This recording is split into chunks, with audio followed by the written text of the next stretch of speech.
ఈరోజు ఆర్టీసీ కార్మిక సంఘాలు జరిపినటువంటి చర్చలు ఈ ప్రభుత్వ చిత్తశుద్ధి లేక విఫలం చెందడం జరిగింది. అనేక రకాలుగా ఆర్టీసీ కార్మికులపై గత ప్రభుత్వం కానీ ఈ ప్రభుత్వం కానీ కక్ష సాధింపు ధోరణి చేస్తూ ఉన్నది. గత ప్రభుత్వంలో దాదాపు 52 రోజుల పాటు సమ్మె చేసినా గత ప్రభుత్వం కనకరించక వేలాది కుటుంబాలు రోడ్డున పడ్డాయి. అదే బాటలో నడుస్తున్నటువంటి ఈ ప్రభుత్వం, కాంగ్రెస్ ప్రభుత్వం కూడా మరి ఆర్టీసీ కార్మికుల సమస్యల పరిష్కారం చేయకుండా మరి ఆ రోజు గత ప్రభుత్వం ఒప్పుకున్నటువంటి విలీనాన్ని కూడా మరి పూర్తి చేయకుండా ఈ రోజు వరకు మరి కాలయాపన చేస్తున్నటువంటి ప్రభుత్వం వెంటనే వీరి సమస్యను పరిష్కరించాలని చెప్పి భారతీయ జనతా పార్టీ డిమాండ్ చేస్తూ ఉన్నది. అక్టోబర్ 30 అపాయింటెడ్ డేని గత ప్రభుత్వం ఎన్నికల సందర్భంగా మరి చేయలేని పక్షంలో మరి ఈ ప్రభుత్వం వచ్చేసి అపాయింటెడ్ డేని ఖచ్చితంగా నిర్వహిస్తామని మరి వీళ్ళని ప్రభుత్వ ఉద్యోగులుగా ప్రకటిస్తామని ఒప్పుకొని ఈరోజు మళ్ళీ ఒకసారి ఆర్టీసీ సిబ్బందిని మోసం చేసినటువంటి ఈ ప్రభుత్వం వెంటనే దిగొచ్చి మరి వారిని ప్రభుత్వ ఉద్యోగులుగా పరిణమించాలని చెప్పేసి భారతీయ జనతా పార్టీ డిమాండ్ చేస్తూ ఉన్నది.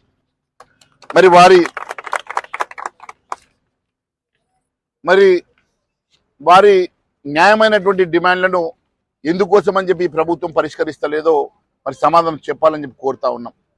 ఈరోజు వేలాది కుటుంబాలు ఈ ఆర్టీసీని నమ్ముకొని వారి కుటుంబాలన్నీ కూడా ఆధారపడి ఉంటే మరి ఆర్టీసీని పూర్తిగా విస్మరిస్తూ ఈరోజు ప్రైవేట్ ఎలక్ట్రికల్ బస్సుల పేరు మీద మరి డ్రైవర్లను, వేలాది మంది డ్రైవర్లను ఈరోజు మరి రోడ్డు పాలు చేసేటువంటి ఈ నిర్ణయాలు ప్రభుత్వం వెంటనే విరమించుకోవాలని తెలియజేస్తా ఉన్నాం.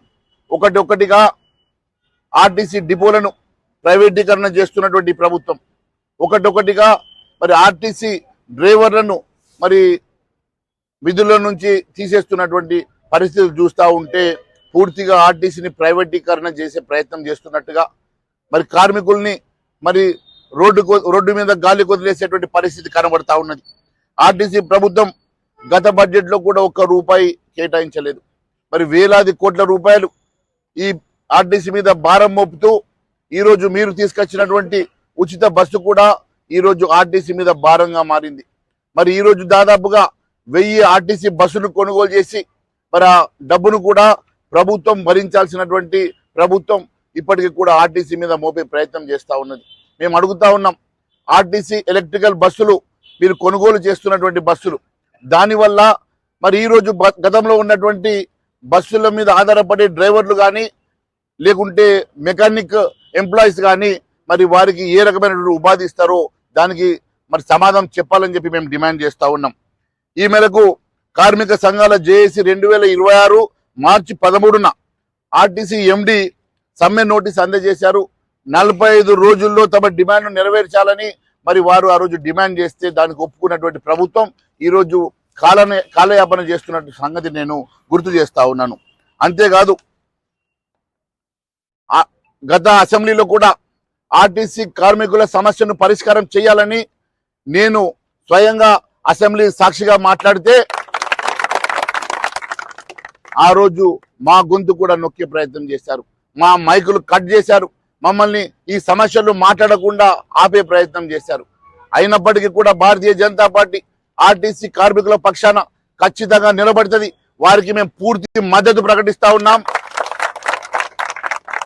వారి వెంట మేము ఖచ్చితంగా న్యాయ పోరాటం చేయడానికి మేము సిద్ధంగా ఉన్నామని తెలియజేస్తా ఉన్నాం. ఈరోజు మహాలక్ష్మి పథకం పేరుతో కార్మికుల మీద క్రమశిక్షణ చర్యలు తీసుకుంటా ఉన్నారు. నేను అడుగుతా ఉన్నాను, మీరు తీసుకొచ్చేటువంటి మీ పథకాల వల్ల ఆర్టీసీ మీద కానీ ఆర్టీసీ కార్మికుల మీద కానీ ఎందుకోసం అని చెప్పి కక్ష సాధింపు చేస్తా ఉన్నారో దానికి కూడా ప్రభుత్వం సమాధానం చెప్పాలని చెప్పి పొన్నం ప్రభాకర్ గారిని కూడా అడుగుతా ఉన్నాను. అంతేకాదు జేఏసీ ముఖ్యంగా వారు న్యాయపరమైనటువంటి డిమాండ్లు, ఆర్టీసీని ప్రభుత్వంలో విలీనం చేయాలని వారు డిమాండ్ చేస్తూ ఉన్నారు. రెండవది, ప్రభుత్వ ఉద్యోగులతోటి సమానమైనటువంటి వేతనాన్ని వారు డిమాండ్ చేస్తూ ఉన్నారు. ఆర్టీసీ సిబ్బందికి ప్రభుత్వ ఉద్యోగుల మాదిరిగా పే స్కేల్ ఇవ్వాలని చెప్పేసి వారు డిమాండ్ చేస్తూ ఉన్నారు. పిఆర్సీ పే రివిజన్ కమిషన్ని వెంటనే అమలు చేయాలని చెప్పి గతంలో కాంగ్రెస్ పార్టీ అధికారంలో లేనప్పుడు పిసిసి అధ్యక్షుడిగా రేవంత్ రెడ్డి గారు ఇచ్చినటువంటి డిమాండ్ని వారు మేనిఫెస్టోలో పెట్టినటువంటి హామీని వెంటనే అమలు చేయాలని చెప్పేసి మరి ఈరోజు ఆర్టీసీ సంఘాలు డిమాండ్ చేస్తూ ఉన్నాయి. పెండింగ్ డిఏలు వెంటనే చెల్లించాలని, పిఎఫ్ సిసిఎస్ బకాయిలను వెంటనే చెల్లించాలని, ఉద్యోగుల ప్రావిడెంట్ ఫండ్ డిపాజిట్లు, క్రెడిట్ కోఆపరేటివ్ సొసైటీ బకాయిలు వెంటనే చెల్లించాలని, కార్మిక సంఘ ఎన్నికలు నిర్వహించాలని, మీరు సంఘాలను ఈరోజు మీరు ఉక్కు పాదంతో వాటిని డిస్మెంటల్ చేసేటువంటి ప్రయత్నం చేసిన ప్రభుత్వం వెంటనే ఈ ప్రజాస్వామ్యంలో వారికి సంఘాలుగా మరి వారి సంఘాలు పెట్టుకునేటువంటి హక్కు ఉన్నప్పటికీ సంఘ ఎన్నికలు కూడా నిర్వహించకుండా మీరు ఆపుతా ఉన్నారు. మరి ఇది అప్రజాస్వామ్యం. వెంటనే వారికి అవకాశం ఇచ్చి వారి సంఘాలను స్థాపించుకునేటువంటి అవకాశం కల్పించాలని చెప్పేసి మేము డిమాండ్ చేస్తా ఉన్నాం. రిటైర్డ్ ఉద్యోగుల ప్రయోజనాలు, పెన్షన్, గ్రాట్యుటీ, రిటైర్మెంట్ సెటిల్మెంట్లన్నింటినీ కూడా త్వరగా వెంటనే మరి ఇవ్వాల్సిందిగా మేము డిమాండ్ చేస్తా ఉన్నాం. ఉద్యోగ భద్రత, కొత్త నియామకాల విషయంలో ఖాళీలు వెంటనే మరి ఆర్టీసీ వెంటనే భర్తీ చేయాలా, ప్రభుత్వం విలీనం చేసుకొని ప్రభుత్వమే వీటిని భర్తీ చేయాలని చెప్పి మేము డిమాండ్ చేస్తా ఉన్నాం. కాంట్రాక్ట్ ఉద్యోగులందరినీ కూడా పర్మనెంట్ చేయాలని చెప్పేసి వారి డిమాండ్ని మేము పూర్తిగా మద్దతు పలుకుతూ మరి ఆర్టీసీకి మేము పూర్తిగా మద్దతు తెలుపుతూ వారి న్యాయమైన పోరాటానికి మేము అండగా ఉంటామని మరొకసారి తెలియజేసుకుంటూ ముగిస్తా ఉన్నాం. సార్థకంగా మారింది.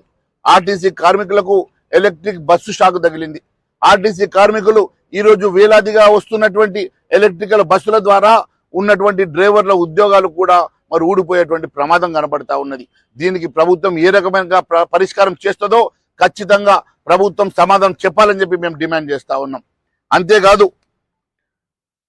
ఆర్టీసీ కార్మిక పోరాటం సాగుతుండగానే ప్రైవేటుకు ఆర్టీసీ అని చెప్పి 1085 ఎలక్ట్రికల్ బస్సును కొనుగోలు చేస్తున్నారంటే మరి ఈ రకంగా ఒకవైపు వీళ్ళు పోరాటం చేస్తున్న సమయంలో కూడా వీరి పోరాటాన్ని పట్టించుకోకుండా మరొక వైపు 1085 ఎలక్ట్రికల్ బస్సును కొనుగోలు చేస్తా ఉన్నారంటే వీరికి ఈ కార్మికుల మీద, ఆర్టీసీ ఉద్యోగుల మీద ఏ పార్టీ ప్రేమ ఉన్నదో స్పష్టమైతా ఉన్నది. ఖచ్చితంగా ఈ ప్రభుత్వాన్ని మేము డిమాండ్ చేస్తా ఉన్నాం. వెంటనే వీరి సమస్యలు పరిష్కారం చేయకుండా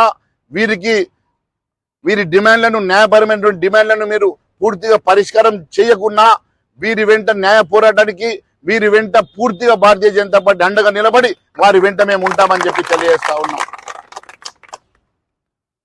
అంతేకాదు,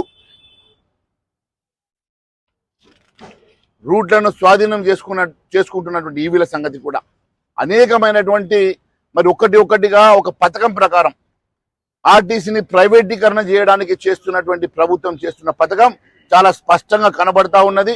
దీనికి ఆర్టీసీ ఉద్యోగులకు జరిగేటువంటి అన్యాయాన్ని మేము ఖచ్చితంగా అడ్డుకుంటాం. ఖచ్చితంగా వారి వెంట మేము ప్రయాణిస్తామని చెప్పేసి మరొకసారి నేను తెలియజేస్తా ఉన్నాను. మీరు ఒకసారి చూస్తే ఆర్టీసీకి కార్గో ద్వారా దాదాపు సంవత్సరానికి 100 కోట్ల రూపాయల లాభం వస్తూ ఉండే. మరి 100 కోట్ల లాభం వచ్చేటువంటి ఆర్టీసీ కార్గోని ప్రైవేట్కి నెలకు 3 కోట్ల రూపాయలకు అమ్ముకొని మంత్రి గారు ఎందుకోసం అని చెప్పి ఆర్టీసీ మీద వచ్చేటువంటి లాభాల బాటలో నడిచేటువంటి ఆర్టీసీని ఎందుకోసం అని చెప్పేసి 100 కోట్ల మరి లబ్ధి జరిగేటువంటి టెండర్ని కేవలం 3 కోట్ల రూపాయలకు నెలకు ఎందుకోసం అని చెప్పేసి దారాదత్తం చేశారో దీని వెనుక మరి ఏ ముడుపులు మీకు ముట్టాయో దీనికి సమాధానం చెప్పాలని చెప్పి అడుగుతా ఉన్నాం. మరి మీకోసం, మీ లబ్ధి కోసం మరి ఈరోజు ఆర్టీసీని పణంగా పెట్టి మీరు చేస్తున్నటువంటి డ్రామాలు మేము గమనిస్తా ఉన్నాం. ఖచ్చితంగా మేము వారి వెంట ఉంటామని మరొకసారి తెలియజేసుకుంటూ పిల్లలకు స్మార్ట్ కార్డుల పేరు మీద ఒక దుబారా ఖర్చు చేసి ఓ కొత్త స్కామ్ కి కూడా తెరదీశారు.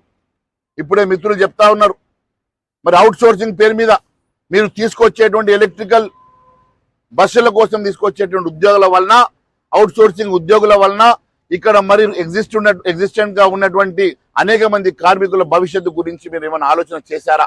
వారిని ఏ రకంగా ఆదుకుంటారో కూడా దానికి ప్రభుత్వం సమాధానం చెప్పాలని కోరుతా ఉన్నాం. వారి డిమాండ్లన్నీ కూడా వెంటనే పరిష్కారం చేయాలని వారికి మేము పూర్తిగా మద్దతుగా ఉంటామని మరొకసారి తెలియజేసుకుంటూ భారత్ మాతాకి